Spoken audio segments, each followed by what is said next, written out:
This week on The Week Ahead, we look at our current financial status and Obama administration energy policy. Plus, Congressman Scott Garrett compares the U.S. financial situation with Japan's financial history.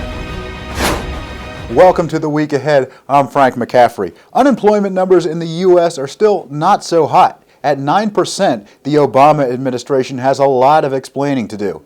For our explanation, we turn to ALG Communications Director Rick Manning. Rick, can the Obama administration save face at all on the issue of jobs? Well, Frank, I really don't know how they're going to do it.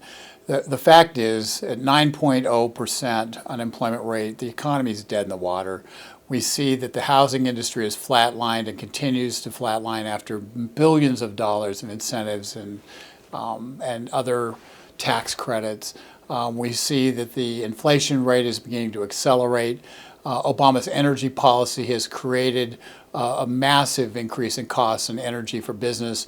And quite honestly, job creation, it seems to be the last thing on the mind of the Obama administration. And quite frankly, when you don't understand that private industry has to be able to make a profit in order to justify hiring new employees, and when you attack profit motive of those employers, then no wonder that jobs aren't being created. No wonder that our economy is lingering at 9% unemployment rate, even with hundreds of billions of dollars of stimulus. Rick, the Obama administration has had a lot of anti-energy independence policy. Are they changing their tune? Well, they're going to change their tune, but they're going to play the same notes.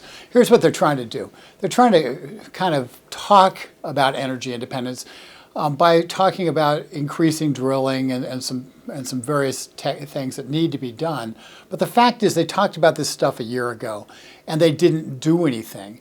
They've thrown every roadblock possible in the way of actually going ahead and opening up new land tracts to drill. And as a result of that policy, we now have $4 gallon gas.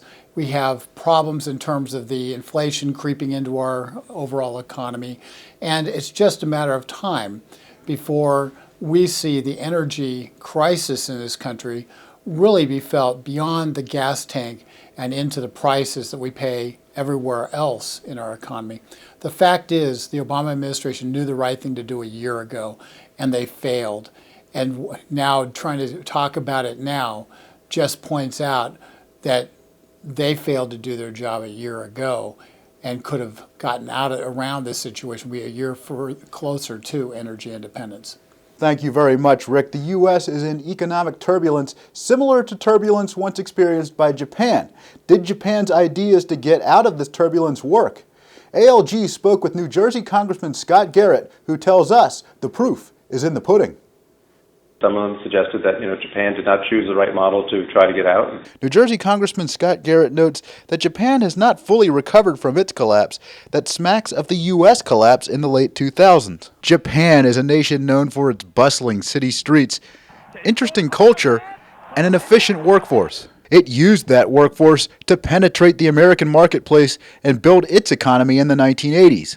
Then it hit a collapse in the 90s and couldn't seem to come back. They had the proverbial lost decade because you just didn't have any real substantive GDP growth, and you had all the other factors that we're talking about here. But we don't want to be that way. I think we can pull ourselves out of that trajectory if we just do some of the tough choices. Now America seems to be taking steps that are similar to Japan in its recovery. We have a Federal Reserve here who suggests that they're very knowledgeable about history from the Depression right up to Japan, and they would suggest that they'll be able to skirt those waters in a way that makes sure they were not in them, that they'll be able to rein in inflation as successfully as they suggested they did reined in addressed deflation, and then be able to suck up the money that they poured into the market. Garrett is not exactly confident in what an unelected body can do for our economic recovery in this country. If we put all our trust, I guess, in the Federal Reserve, that they'll be able to do everything right, and of course I don't, then I guess we can avoid Japan. Japan has shown some signs of an economic turnaround, but its public debt is still around 200% of its gross domestic product. And that's all the time we have for the week ahead. Please join us again next time. For more on these and other topics, visit netrightdaily.com.